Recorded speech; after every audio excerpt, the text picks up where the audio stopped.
नमस्कार मेरे प्रिय छात्रों, ज्ञानदीप विद्यालय के YouTube चैनल में मैं आप सभी का तहे दिल से स्वागत करती हूँ। नमस्कार मेरे प्रिय छात्रों, आज हम कक्षा 8वीं के दूसरी इकाई से 9वीं कविता देखने वाले हैं। 9वीं कविता का नाम है नहीं कुछ इससे बढ़कर और इसके रचनाकार है सुमित्रा नंदन पंत। पहले हम सुमित्रा नंदन पंत का परिचय देखते हैं। सुमित्रा नंदन पंत जी का जन्म 1900 में कौसानी अल्मोड़ा उत्तराखंड में हुआ और उनका मृत्यु 1977 में हुआ।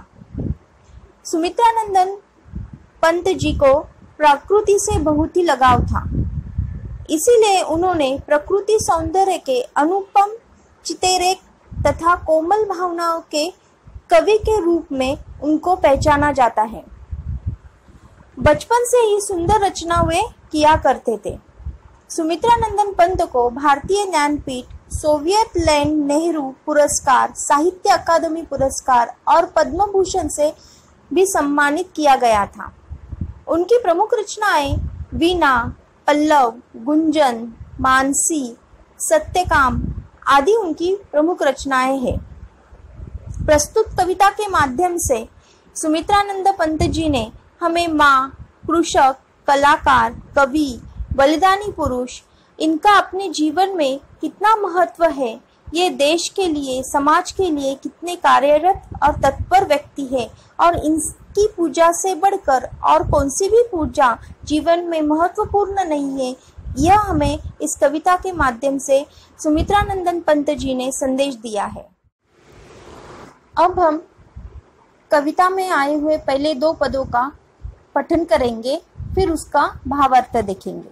हमारी कविता का नाम है नहीं कुछ इससे बढ़कर और रचनाकार सुमित्रा नंदन पंत। प्रसव वेदना सह जब जननी, हृदय स्वप्न निज मूर्त बनाकर, स्तन्य दान से उसे पालती, पग पग नव शिशु पर नौछावर, नहीं प्रार्थना इससे सुंदर। शीत ताप में झुझ प्रकृति से, बहा स्वेद भूरज कर उर्वर, शस्य श्यामला बना धरा को, जब भंडार कृषक देते भर, नहीं प्रार्थना इससे शुभ कर। अब इन पंक्तियों का अर्थ देखते हैं। अब हम इन 2 पदों का भावार्थ देखते हैं। पहले पद में कवि कहते हैं कि जननी प्रसव की गहन पीड़ा सहकर शिशु को जन्म देती है। वह अपने हृदय के सुंदर स्वप्न को मूर्त रूप प्रदान करती है। अपने उस अंश को स्तनपान कराकर पालती है। पग पग अपने शिशु की देखभाल करती है। उसकी बाल सुलभ क्रीड़ाओं पर नौछावर होती है। माता के इस रूप से बढ़कर इस सृष्टि में कोई दूसरा नहीं है जिसकी प्रार्थना की जाए। और दूसरे पद में कवि कहते हैं कि धरती पुत्र कृषक पौष और माघ के असहनीय शीत और जेठ के भयंकर ताप को सहता है, प्रकृति की प्रतिकूल परिस्थितियों का सामना करता है, उस पर धरती पर जी तोड़ मेहनत करके पसीना बहाता है और उसे उपजाऊ बनाता है। कृषक दिन रात खेतों में काम करता है, तब भूमि हरी भरी बनती है और संपूर्ण संसार के लिए अनाज उपजात करता है और अनाज से सबके भंडार भर देता है। कृषक के ऐसे मंगलकारी रूप से बढ़कर प्रार्थना के योग्य कोई और नहीं है।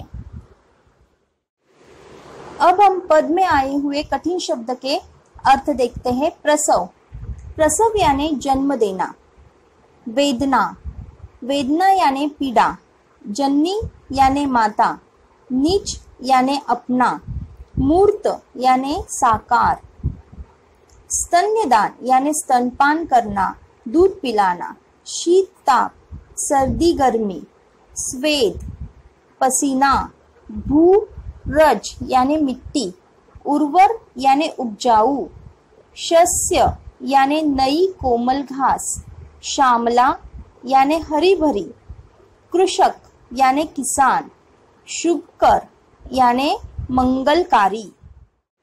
अब हम आगे की 3 पद पढ़ते हैं, फिर उसका भावार्थ देखते हैं।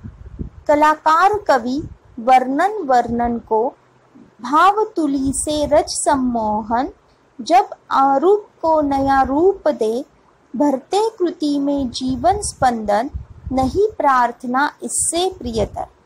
सत्यनिष्ठ जनभू प्रेमी जब, मानव जीवन के मंगल हित, कर देते उत्सर्ग प्राण निज, भू रच को कर शोणित रंजित, नहीं प्रार्थना इससे बढ़कर।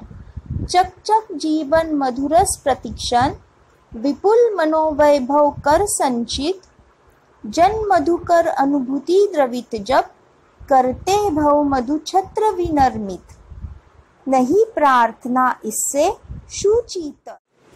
अब हम इन पदों का भावार्थ देखते हैं। तीसरे पद में कवि ने कलाकारों का वर्णन किया है। सुमित्रानंदन पंत कहते हैं कि कलाकार अपनी रंगों की भरी तुलिका से अपनी भावनाओं और कल्पनाओं की रेखा रंगते हैं। उसके माध्यम से वे अपने मूर्त रूप कल्पना को रूप देते हैं, आकार देते हैं। उसी प्रकार कवि वर्ण को जोड़कर अपने भाव को अभिव्यक्त देकर, अरूप को नया रूप देकर मानो अपनी कृति की जीवन प्रदान करते हैं। इन दोनों की पूजा से अधिक प्रिय किसी और की पूजा नहीं है। चौथे पद में कवि ने वीर पुरुषों के बारे में कहा है। कवि कहते हैं, ऐसी अनेक आत्माएं इस भूमि पर जन्म लेती हैं जो सत्य के पालन और मानव मात्रा के मंगल के लिए अपने प्राणों तक उत्सर्ग कर देती हैं। वे लोग अपने रक्त से भूमि को सींचते हैं। उनसे बढ़कर प्रार्थना के योग्य कोई और नहीं है। ईश्वर द्वारा दिए गए इस मानव जीवन के प्रत्येक क्षण में, आखिर के पद में कवि कहते हैं कि ईश्वर द्वारा दिए गए इस मानवीय जीवन में प्रत्येक क्षण में जो लोग सुख शांतिपूर्वक जीते हैं, अपने अनुभव को संचित करते हैं, जिस प्रकार मधुकर मधु एकत्र करने के लिए अपने छत्र का निर्माण करता है, उसी प्रकार ये परोपकारी लोग भी अपने अनुभव रूपी मधु का संचय मानव मात्रा के लिए जमा करते हैं। जीवन के लिए अपने अनुभव से दूसरों को लाभ देते हैं। उनके लिए की गई प्रार्थना से पवित्र दूसरी कोई प्रार्थना नहीं है। अब हम पद में आए हुए कठिन शब्द के अर्थ देखते हैं।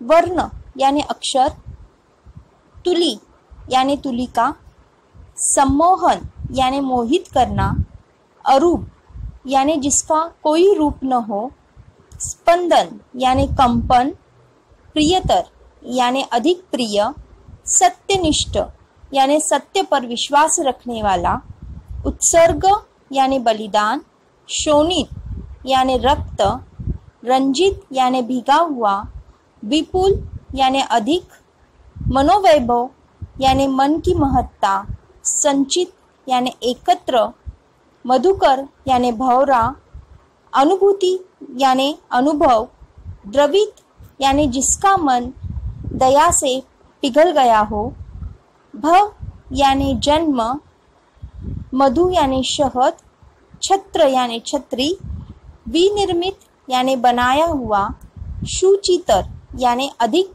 पवित्र। नहीं कुछ इससे बढ़कर इस कविता से प्राप्त हुआ बोध। इस कविता के माध्यम से सुमित्रानंद पंत जी ने हमें माँ, किसान, कलाकार, कवि, सत्यनिष्ठ और बलिदानियों का महत्व बताया है।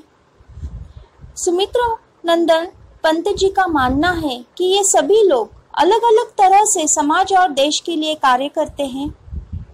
इस कार्य का हमें आदर करना चाहिए और उनकी पूजा करनी चाहिए। उनकी पूजा करने से बड़ा काम हमारे लिए दूसरा कोई नहीं है, क्योंकि यही हमारी सबसे बड़ी पूंजी है, हमारी सबसे बड़ी पूजा है।